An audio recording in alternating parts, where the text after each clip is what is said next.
안녕하십니까, 스미더스입니다. 오늘은요 12월 6일자 정문실 리포트를 진행을 해드리겠습니다.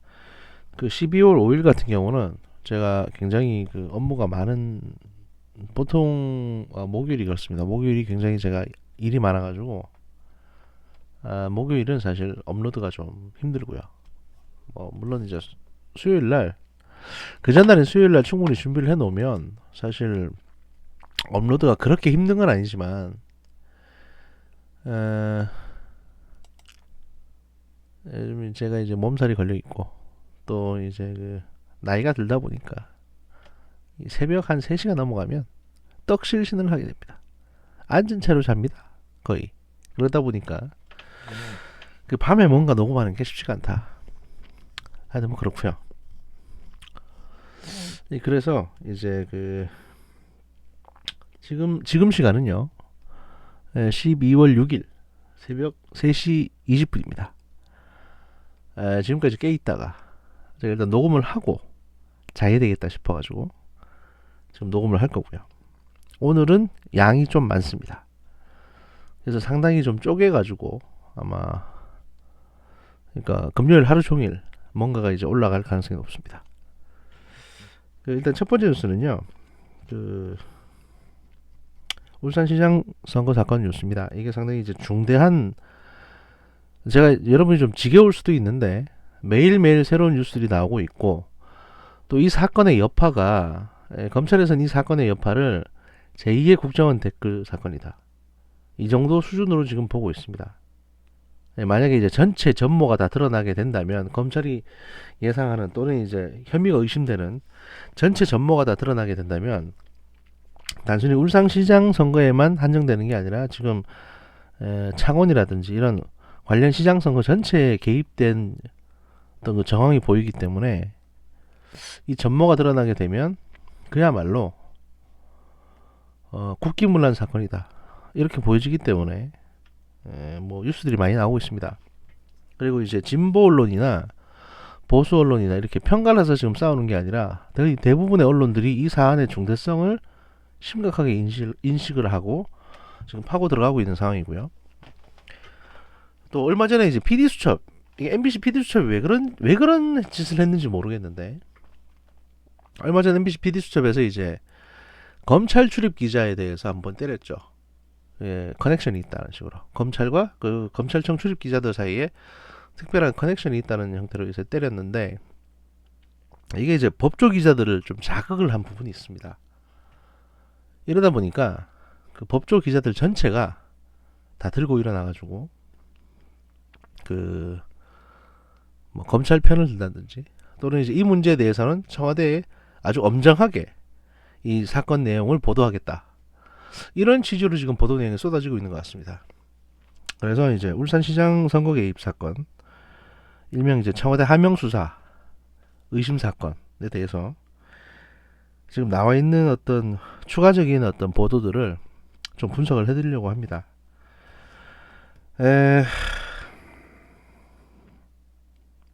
일단 뭐 냉정하게, 제가 조금 좀 사실 이 보도를 보고 좀 열받긴 했는데, 일단 조금 냉정하게 말씀드리겠습니다.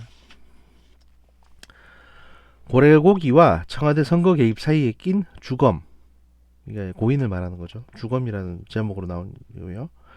논란 초기에 진화 못하면 정권 위기 판단한 듯이라는 이제 뉴스입니다. 내용을 보면 4일 청와대 고민정 대변인은 청와대 선거 개입 의혹을 불러일으킨 김기현 전 울산시장 측근 비리 2천 문제에 대해 청와대 자체 조사 결과를 발표를 했습니다. 발표 중에 통상 대비로 작성되는 민정수석실 내부 보고서를 이례적으로 언론에 배포했습니다. 논란을 초기에 진화하지 않으면 정권의 위기로까지 번질 수 있다는 판단 때문인 것으로 보입니다. 이 조사 자체는 이제 공직기강 비서관실의 최강욱 변호사가 조사를 했다고 하고요. 청와대가 배포한 국정 2년차 증후군 실태 점검 및 개선 방안 보고서는 고인 등 울산에 내려간 특감 발언들이 울산시장 수사에 관여된 것 아니냐는 의혹에 대한 반박용이었다. 2018년 1월 18일로 작성 일자가 적힌 이 보고서에 따르면 고인을 포함한 민정수석실 행정관 38명은 총 48개 부처 81명의 공직자를 대상으로 부처 간 상호 엇박자 및 공직기강 이완 등의 사례를 점검했다. 행정관이 38명이나 되네요. 민정수석실에만. 여기에는 고인이 참여한 것으로 알려진 검경 간 고래고기 환부 갈등 사례를 두고는 검찰 대상 경찰의 수사 본격화로 갈등 촉발, 부실수사, 수사방해 등을 두고 공개 설전을 벌이며 검경 수사권 조정 문제를 앞두고 갈등 양상 표출 등의 세 줄짜리 평가가 실려 있었다. 고 대변인은 각종 억측과 의혹 보도가 뒤를 잇고 있다며 고인과 전혀 무관한 사안들을 마치 뭐가 있는 것처럼 보도하지 말아달라라고 이제 얘기를 합니다. 민주당에서는 이 검찰 수사관에 대해서 돌아가신 검찰 수사관에 대해서 별건 수사를 통한 검찰의 심리적 압박을 거론하기도 하고 있다. 여기서 별건 수사라는 건 뭐냐면 이 검찰 수사관이 소환이 돼가지고 이제 울산시장 선거 개입 관련해서 이제 질문을 받는데 그 질문을 하면서 그 검찰이 확보했던 이 수사관의 다른 비리, 뭐 어떤 뇌물을 받았다든지 또는 뭐 여자 관계가 복잡하다든지 뭐 이런 식의 이제 부정 비리 증거를 내밀면서 너 이 수사에 A 수사에 대한 어떤 답변을 제대로 하지 않으면 너를 B 수사로 처벌하겠다. 뭐 이런 식의 이제 이게 별건 수사입니다. 이걸로 그 검찰 수사관 압박을 한 게 아니냐 검찰에서 이렇게 지금 검찰을 비판하고 있는데요. 민주당은 민주당 반면 이제 부장검사 출신의 한 변호사는 이 검찰 쪽 의견을 전달해 준 겁니다. 6급 수사관을 별건 수사로 압박해서 검찰이 얻을 게 뭐가 있겠냐. 이 변호사는 이제 이어서 검찰과 청와대를 오가며 근무했던 사람으로서 진실을 말하게 되면 둘 중 하나는 다치는데 진실을 얘기하라는 측과 거짓을 얘기하는 측 사이에서 심리적 압박을 느꼈다고 보는 것이 타당한 추측일 것이라고 덧붙였다고 합니다. 그 핵심은 하여튼 일단은 여기까지 말씀드리고 여기서 기자가 이제 기사를 쓸 때 그 소스로 부장검사 출신의 한 변호사라고 하지 않습니까? 요즘 이제 요즘 왜 이런 식으로 소스를 쓰냐면 그 검찰이 이제 청와대가 검찰에게 피의 사실이나 수사 내용에 대해서 언론에 공표하지 말라고 이제 압박을 하고 있거든요. 그러다 보니까 그러면 검찰에서 어떤 식으로 이제 이걸 흘리냐면 그 수사 검사가 자기랑 친한 전직 검찰 출신 선배한테 뭐 이런저런 얘기를 해줍니다. 그러니까 그 검찰 출신 선배 이미 이제 검찰을 그만두고 변호사 개업을 해서 나가 있는 사람한테 이런저런 얘기를 해줍니다. 그러면 그 선배가 그걸 듣고 나서 그러니까 기자한테 얘기를 해주는 겁니다. 그러니까 그 검사나 검찰 수사관은 직접 기자한테 얘기해 준 게 아니죠. 그냥 친구나 선배한테 이런저런 얘기를 해준 것 뿐이죠. 근데 비의 사실 공표가 아닙니다. 이거는 보통 이런 식으로 소스가 흘러나오는 경우가 꽤 있습니다. 그래서 부장검사 출신의 한 변호사라는 거는 보통 검찰에서 이 소스가 흘러나오는 걸 말하는 거고요. 또 이제 지난번 뉴스 때에서 말씀드린 사정기관에 정통한 한 관계자 이런 것도 사실 이런 식입니다. 그리고 사정기관이나 뭐 권력기관에 정통한 관계자 이러면 보통 국정원 요원으로부터 이제 기자가 정보를 얻었을 가능성이 높습니다. 보통 이제 기사에는 소스가 그렇게 표현이 됩니다. 그리고 여기 이제 핵심적인 내용이 나오는데요. 이 변호사가 또 한마디, 이 부장검사 출신의 변호사가 또 한마디 했습니다. 핵심은 본인 휴대폰을 초기화하지 말아달라고 적은 것으로 알려진 유서다. 본인 육성으로 말하지는 못했지만 남긴 유류품으로 얘기하겠다는 의지를 표현한 게 아니냐는 해석이다. 검경 사이에서 휴대폰 확보 전쟁이 벌어진 까닭이기도 하다.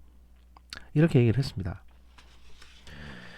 그래서 제가 이제 어떤 생각이 드냐 하면 그 돌아가신 그 수사관 있지 않습니까? 백모 수사관이라고 하는데 뭐 이름도 나오긴 했는데 제가 돌아가신 분 이름을 굳이 말하고 싶진 않고 그 성이 백씨라고 합니다. 백모 수사관 같은 경우에 백수사관 같은 경우에 제가 이제 이 사건을 다루면서 초기에 계속 말씀드렸죠.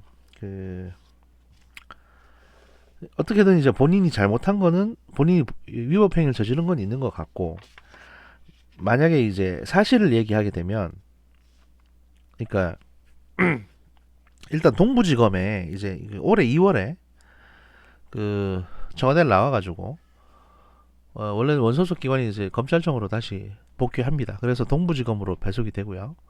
그 동부지검 형사 6부에 배정이 되는데 마침 동부지검 형사 6부에서 이제 올해 8월부터 유재수 사건에 대해서 수사가 들어갑니다. 아마 이제 초기 수사는 한 7월부터 했을 가능성이 높고요. 이렇게 되면. 근데 동부지검 형사 6부라는 게 작은 조직이 아니거든요. 이게 왜냐하면 동부지검 같은 경우에는 제법 큰 조직입니다. 굉장히 큽니다. 건물도 크고 조직도 많고. 그래서 이제 수사팀이 수사과가 이게 전담 수사팀이 보통 형사 6부에 다 몰려 있습니다. 그러니까 어지간하면 다 형사 6부로 가는 겁니다. 수사관들은. 그래서 이제 형사 6부 내에 뭐 또 밑에 다양한 검사들이 있을 테고 그 검사들 중에 이제 한 사람이 지금 그 유재수 사건을 맡고 있는 건데 한 팀이 점점 확대는 되고 있죠. 근데 제가 보기에는 이제 이 수사관은 유재수 팀에 포함되어 있지 않았을 가능성이 높습니다. 이 검찰로부터 나오는 얘기도 그 돌아가신 백 수사관은 유재수 사건 수사팀도 아니었다라고 얘기를 하거든요. 그 사건 수사 업무를 맡지 않았다고 얘기를 했기 때문에. 그래서 지금 제 내피셜은 뭐냐면 이게 이전에 민정에서 이제 근무를 했었고 아마 울산시장 그 선거 개입 아마 필드 활동을 했을 것 같습니다. 실제 그 현장에서 뛰는 활동을 했을 걸로 추정이 되는데 여기에는 몇 명의 검찰 수사관이 같이 활동을 합니다. 그래서 이제 그 이 백 수사관은 본인이 다소 몸을 사렸다고 하죠. 그러니까 현장 업무를 좀 하고 몸을 사리기도 했는데 어쨌든 개입은 된 것 같고요. 그래서 이제 검찰로 돌아갔는데 그때부터 이제 유재수 사건에 대해서 검찰이 수사를 시작했을 때부터 청와대에서 계속 그 수사 정보를 좀 달라고 연락이 온 모양입니다. 저는 이걸 이광철 당시 선임 행정관, 지금의 민정비서관으로 의심하고 있는데 뭐 그런 보도도 있었습니다. 그래서 이제 그 사람이 지속적으로 계속 연락을 해서 이 수사관을 괴롭힙니다. 어떻게 얘기를 했냐? 제 추측은 그렇습니다. 어떻게 얘기했냐면 만약에 이 백 수사관이 검찰에 있는 수사 기밀을 청와대에 넘기게 되면 검찰도 나중엔 그걸 알게 됩니다. 결국에는 그렇게 되면 이 백 수사관은 징역 2년 정도의 이제 실형을 받는 수사기밀 유출의 이제 죄로 처벌을 받게 됩니다. 그럼 당연히 싫다고 거절했겠죠. 그건 제가 처벌받으니까 안 되겠습니다라고 거절했을 텐데 그럼 민정 쪽에서는 뭐라고 얘기했을 것 같냐? 야, 너 이거 그대로 놔두면은 너 저기 울산시장 선거에 필드에서 직접 활동했었잖냐? 그러면 뭐 경찰 애들은 책임 안 지겠다 그러고 내가 솔직히 네 도와주려고 지금 이러는 거 아니냐? 근데 네가 만약에 청와대 쪽에 협조 안 해주면 우리도 너 보호 못 해준다. 그러면 결국에는 네 혼자 다 뒤집어 쓰게 되는 거 아니겠냐? 우리가 진짜 있는 그대로 다 자료 줘버릴 거야 검찰에. 그러면 넌 처벌 받을 건데 너 그게 낫냐? 아니면 우리한테 협조해서 그나마 우리가 보호를 해주는 쪽을 좀 고려해 보는 게 낫겠냐? 솔직히 똑똑하게 생각 좀 해봐라. 이렇게 했을 가능성이 높습니다. 이 수사관에게. 이 수사관은 고민했을 겁니다. 문제는 검찰에서는 사실을 밝히라고 하고 있고 진실대로 얘기하라고 하고 있고 청와대에서는 거짓말을 하되 수사 기밀까지 넘겨달라고 하고 있는 상황입니다. 그리고 어떤 방향으로든 협조를 하든 안 하든 지금 처벌받게 돼 있습니다. 이렇게 되면 솔직히 자기 혼자 처벌받는 건 겁이 나지 않는데 지금 애들도 대학을 갔는데 48살 먹은 사람이 6급 수사관이 이제 공무원 관두고 나오게 되면 나이 50 된 사람이 공무원 관두고 감옥에 한 2, 3년 갔다가 나오게 되면요. 어디 가서 취직을 하겠습니까? 그리고 징계를 받아서 이제 감옥에 간 거기 때문에 거의 파면이나 뭐 이 정도 수준의 조치를 받으니까 연금은 거의 반이 날아갑니다. 그러면 그걸 어떻게 삽니까? 그러니까 이 수사관은 고민에 고민을 거듭하다가 결국에는 결정을 내린 것 같습니다. 뭐 해병대 출신이니까 책임감도 가겠다고 생각을 하고요.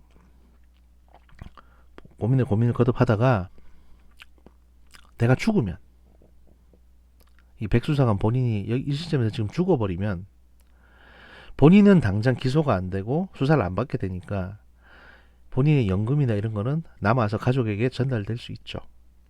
그 대신 본인이 갖고 있는 증거라든지 또는 이제 육성 뭐 녹음 같은 게 있을 수 있죠. 이런 것들을 휴대폰에 다 남긴 다음에 이 휴대폰을 잠궈서 이거를 검찰에 넘기게 되면 이제 왜 그런 생각을 하냐면 이 수사관은 검찰 수사관으로서 오랫동안 근무했던 사람입니다. 그리고 이제 정보 파트나 이 주로 이제 그 뭐 정보 수집 파트에서 일했기 때문에 그 아이폰이라든지 스마트폰에 대해서 잘 아는 사람입니다. 지금 이 수사관의 핸드폰은 스마트폰이고 이제 아이폰 10이라고 하거든요. 그리고 한번 잠궈 놓으면 이 아이폰을 열 수 있는 거는 현재 기술로 아이폰을 열 수 있는 거는 이제 지금 이스라엘에서 개발됐다는 그 셀레브레이트인가 뭐 하여튼 셀레브 머신인가 그 장비인데 그걸 지금 검찰이 보유하고 있거든요. 공식적으로는 검찰청에 있는 포렌식 센터에서 보유를 하고 있습니다. 그리고 아마 비공식적으로 국정원에서 보유를 하고 있을 겁니다. 보통 아이폰을 열어보고 싶어 하니까요. 그래서 이 수사관 입장에서는 내가 이 핸드폰을 남겼을 때 이 핸드폰을 열어볼 수 있는 거는 내 조직인 검찰뿐이다. 그러니까 핸드폰을 잠궈서 남겨놓게 되면 결국에는 이게 검찰 손으로 들어갈 테고 검찰이 열어보지 않겠느냐 이래 판단을 해서 자기 가족을 위해서 목숨을 던지고 그래서 연금을 남겨두고 검찰을 위해서 조직을 위해서는 증거가 담긴 핸드폰을 남겨둔 걸로 추측이 됩니다. 이건 제 내피셜입니다. 그냥. 그리고 이제 유서 9장의 유서 중에 한 장에 간단하게 썼죠. 윤석열 총장에게 미안하다. 그 다음에 가족을 좀 배려해달라. 그 다음에 건강하시라. 그래서 이제 윤석열 총장은 당일날 빈소를 방문해서 2시간 반 동안 있었다고 합니다. 그게 무슨 의미였을까요? 그 검찰총장이라는 어떤 검찰이라는 조직의 수장이 빈소를 방문하게 되면 그 밑에 간부들도 다 조문을 와야 됩니다. 이제 아마 그 경제적인 어떤 여러 가지 이유를 고려했을 걸로 생각이 되는데요. 윤석열 총장도 부주를 좀 했을 테고 검찰 전체가 어떻게 보면 이제 조의금을 좀 모아가지고 전달을 하는 어떤 그런 어떤 그 계기가 됐을 겁니다. 그리고 이제 전국적으로 아마 조의금이 좀 모였을 테고요. 그러면 당장 이제 경제적으로 어느 정도 도움이 되겠죠. 뭐 그리고 필요하다면 이제 그 가족에 대한 취업 문제도 검찰에서 이제 고민할 것 같습니다. 근데 이건 뭐 윤석열 총장이 아마 알아서 챙기실 부분인 것 같고 어느 정도 이제 이 본인의 돌아가신 분의 의지를 검찰은 이제 이해를 했던 게 아닌가 싶고요. 그래서 검찰 내부적으로 지금 똘똘 뭉쳐서 이 핸드폰을 해석을 하고 풀고 이 내용을 이제 증거를 분석하려고 하고 있는 걸로 보입니다. 지금 뭐 언론 보도에 따르면 이미 해독을 했다는 얘기도, 아이폰 잠금을 풀었다는 얘기도 있고 아직 풀지 못했다는 얘기도 있는데 주로 풀지 못했다는 보도는 사실 그 12월 4일이나 3일 기준에서 나온 보도고요. 보도를 다시 그 짜입기해서 다시 내보낸 거고요. 지금 아마 풀었을 것으로 추정이 됩니다. 그리고 풀었다 하더라도 일단 당장 외부적으로는 못 풀었다고 얘기를 하겠죠. 그러니까 저는 그렇게 추정을 하고 좀 착잡한 마음인데 청와대 대변인이라는 인간이 고민정 씨를 얘기하는 겁니다. 이 인간이 이제 뭐라고 얘기했냐. 사실 이것 때문에 제가 조금 화가 많이 났거든요. 그 뭐라고 얘기했냐면요. 기자들이 물어봅니다. 한편 최초 의혹이 불거진 이후 약 일주일이 지난 이날에서야 첩보의 최초 출처에 대해서 청와대가 이렇게 브리핑하는 이유가 뭐냐라고 했을 때 청와대 핵심 관계자는 이제 문제가 제기됐을 때 어떻게든 내부에서 확인하고 싶었는데 실제로 다들 기억을 못하고 있어서 답답했다며. 사실 기억을 해도 말 못하겠죠. 무서우니까. 자기들이 잘못한 건데. 며칠 동안 서류 더미를 뒤져서 확인을 하고 나서 관련 당사자인 본인들과 접촉해 확인하는 과정이 있었기 때문이다라고 이제 밝히고, 그러면서 검찰 조사를 앞두고 숨진 수사관에 대해서 고민정 씨가 뭐라고 얘기했냐면, 그렇게 극단적인 선택을 하기 전에 확인을 했으면 참 좋았을 텐데 너무 일상적인 일이고 별것 아닌 일로 확인되니까 허탈할 정도라고 말하면서 잠시 눈물을 보였다고 합니다. 이거는 고인을, 고민정이라는 인간이 돌아가신 백수사관을 모욕하는 행위입니다. 저는 그렇게 생각을 합니다. 뭐 고소하고 싶으면 고소하시고요. 그리고 이제 다음 뉴스가 있습니다. 뭐냐면 12월 5일 날 나온 뉴스인데요. 출마설 도는 고민정, 정치는 심장이 뛰지 않더라 라는 제목으로 나온 뉴스입니다. 청와대가 고민정 대변인 후임자를 물색 중인 것으로 알려졌습니다. 내년 총선 출마자의 공직 사퇴 시한이 다음 달 16일로 다가오면서, 그러니까 1월 16일이면 그 현재 공직에 있는 사람들은 4월 총선에 출마하기 위해서 모두 사퇴를 해야 됩니다. 총선 출마자들에 대한 청와대 후속 인사를 고려한 것으로 분석됩니다. 민주당에서는 고민정 대변인이 중학교와 고등학교를 졸업한 경기도 분당에서 출마하기를 요구하는 것으로 알려졌습니다. 여권에서는 고민정 대변인이 대중적 인지도가 높기 때문에 출마 요청이 이어지고 있는 것으로 파악하고 있습니다. 그러나 고민정 대변인은 지난달 라디오 인터뷰에서 미래를 지금 장담하기는 어렵지만 그래도 심장이 가리키는 곳으로 가려 한다. 정치는 심장이 뛰지 않더라 라고 밝혀서 출마에 대해 거리를 뒀습니다. 라고 이제 언론에서 얘기하고 있는데요. 이 말에서도, 이 한 줄을 얘기해서도 미래를 지금 당장 장담하기는 어렵지만이라고 가정을 하지 않습니까? 그러니까 고민정 이 인간은 이번에 총선에 국회의원 출마하겠다는 얘기죠. 분당에서. 뭐 하든가 말든가 알아서 하시고요. 솔직히 욕할 기운도 없습니다. 지금 이렇게 죄를 지으면 나중에 벌을 받습니다. 언젠가는요. 어떤 식으로든. 청와대는 이제 12월 5일 날 오후 4시 45분 CBS 이거 기사인데요. 이거 어제 오후에 나온 기사입니다. 청와대 하명 수사 의혹 자체 조살로 사실 아니라는 점이 밝혀졌다 라는 식으로 얘기를 했고요.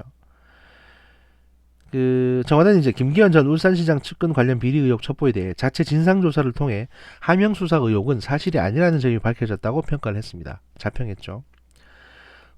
청와대 윤도한 국민소통수석은 5일 준축한 브리핑을 통해서 어제 고민정 대변인이 발표한 자체 조사 내용의 핵심은 김 전 시장 관련 첩보가 외부에서 온 제보를 요약 정리해서 경찰청에 이첩했다는 사실을 확인했다는 것이다 라는 겁니다.